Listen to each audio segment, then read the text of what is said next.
నమస్కారం. నా పేరు పద్మం వెంకటేశ్వర్లు. శ్రీనివాస్ నగర్లో ఉన్న ఎర్రగోపికి సంబంధించిన ఎర్ర శైలజ గారి పేరు మీద ఉన్న భూమిని, ఎకరం 13 గుంటల భూమిని నా భార్య అయిన పద్మం రమాదేవి పేరు మీద నేను రిజిస్ట్రేషన్ చేయించుకున్న కొద్ది రోజులు, ఒక 2-3 నెలల తర్వాత ఎర్రగోపి గారు, నీ డబ్బులు నీకు ఇస్తా, నా భూమి నాకు ఇచ్చేయాలి అని బెదిరింపులు మొదలుపెట్టాడు. ఆయన నా డబ్బులు నాకు ఇచ్చే, నీతో నా గొడవేం అవసరం లేదు, నీ భూమి నీకు ఇస్తానని చెప్పుకుంటూ వస్తున్నాను. ఆయన సంవత్సరం దాకా వెయిట్ చేశాను. సంవత్సరం వరకు కూడా నాకు డబ్బులు ఇవ్వలేదు, భూమి మీదకి పోనివ్వలేదు. నా పాప మ్యారేజ్ కొరకు అవసరాల నిమిత్తం నేను పోయి గట్టిగా అడిగితే నీకు డబ్బులు ఏమన్నా కావాలనుకుంటే ఆ భూమిని మరొకరికి అమ్మేసుకో అని చెప్పాడు. అప్పుడు నేను వేరే వారికి అమ్మేసి ఆ డబ్బులు తీసుకొని నా పెద్ద పాప మ్యారేజ్ చేశాను. ఆయన కొద్ది రోజుల తర్వాత కొన్నతన్ని భూమి మీదకి రానియలేదు, నన్ను రానియలేదు. మళ్ళీ సంవత్సరం తర్వాత నీ డబ్బులు నీకు ఇస్తాను, నా భూమి నాకేమని అట్లా 4-5 సంవత్సరాల నుంచి బాగా టార్చర్ పెట్టడం మొదలుపెట్టాడు ఎర్రగోపి. మధ్యన కూడా నా బండి వెనకాల పడి రాయి పట్టుకొని నిన్ను చంపుతాను, కొడతాను, బోసోము సెంటర్లో కట్టేసి నీ ఏలు కోసుకొనైనా తెల్ల కాగితం మీద సంతకం పెట్టించుకొని ఆ భూమిని నేను హ్యాండ్ఓవర్ చేసుకుంటానని పలుమార్లు ఎన్నోసార్లు నన్ను బెదిరించాడు ఫోన్లో. ఆ తర్వాతకి మళ్ళీ 2020లో నా పక్కన ఉన్న భూమికి మాటయ్య నాగేశ్వరరావు గారికి అమ్మారు. వాళ్ళు కాల్ చేశారు, నీ భూమి ఎంత ఇక్కడని. నాది ఎకరం 13 గుంటల భూమి, గట్టు పెట్టే ఉంది, ఆల్రెడీ రాళ్ళు బాతే ఉంది అని చెప్పాను. ఆ ఎకరం 13 గుంటలు వదిలేసి మీరు గట్టు పెట్టుకోండి అని నేను చెప్పాను.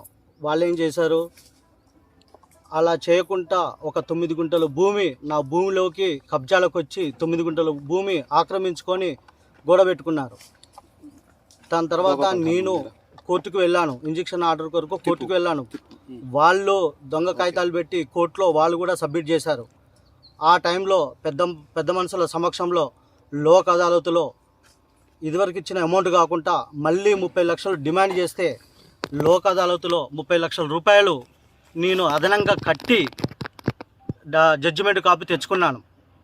ఆయన అది వచ్చిన తర్వాత మళ్ళీ కొద్ది రోజులకి డాక్యుమెంట్లు అన్నీ చేతిలోకి వచ్చాక అదే మాటయ్య నాగేశ్వరరావు గారిని ఒక పెద్ద మనిషి సమక్షంలో మా తమ్ముంది ఒక నాగేశ్వరరావు, మా తమ్ముంది ఒక 9 గుంటలు మీ కబ్జాలో ఉంది, అదొకసారి ఆలోచించు అంటే, అన్న నువ్వు కాబట్టి చెప్తున్నా, ఎవరన్నా గోడ మీద చేయేస్తే కాళ్ళు చేతులు ఎరగొట్టి సావదెంగుతా అని మాటయ్య నాగేశ్వరరావు అదే లౌడ్ స్పీకర్ ఫోన్లో మాట్లాడుతుంటే నేను కూడా విన్నాను. నాగేశ్వరరావు మన బీఆర్ఎస్ కార్పొరేటర్ అన్నగారి భర్త మాటయ్య నాగేశ్వరరావు గారు అన్న తర్వాత నేను కొద్ది రోజులు, నేను ఒక హార్ట్ పేషెంట్ని, తొందర వాళ్ళతో నేను గొడవలకు పోలేను. నాకు 2 అమ్మాయిలు, నేను వెయిట్ చేశాను. నా అదృష్టం బాగుండి ఇవాళ కాంగ్రెస్ గవర్నమెంట్ వచ్చింది. వాళ్ళ వల్ల మన ఖమ్మంలో 3 మంత్రులు ఉన్నారు, వాళ్ళ వల్ల నాకు న్యాయం జరుగుద్దని నేను ఇవాళ మీడియా మిత్రులని అడగడం జరిగింది. మీకు ఇప్పుడు ఏం కావాలి? నాకు కావాల్సింది ఏంటంటే వారి నుంచి ఫస్ట్ రక్షణ. నాకేంటంటే ఎర్రగోపి కానీ మాటయ్య నాగేశ్వరరావు ద్వారా ఖచ్చితంగా నాకు ప్రాణహాని ఉంది. నాకు ఏ రకమైన ఏ రూపకంగా ఏ హాని కలిగినా ఆ 2 కుటుంబాలే, ప్లస్ దాంతోపాటు నాకు రావాల్సిన 9 గుంటలు ఆల్రెడీ నేను డబ్బులు పే చేసి జడ్జిమెంట్ కాపీలో ఇచ్చాను.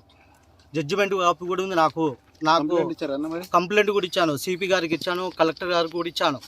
నా దగ్గర జడ్జిమెంట్ కూడా కాపీ ఉంది, సిపి గారికి కూడా ఇచ్చాను, కలెక్టర్ గారికి ఇచ్చాను.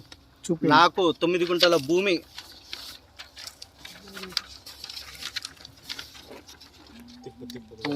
చెప్పండి, మాట్లాడండి. 9 గుంటల భూమి నాకు ఇప్పించగలరని మీ అందరికీ వేడుకుంటున్నాను. మీ పేరు?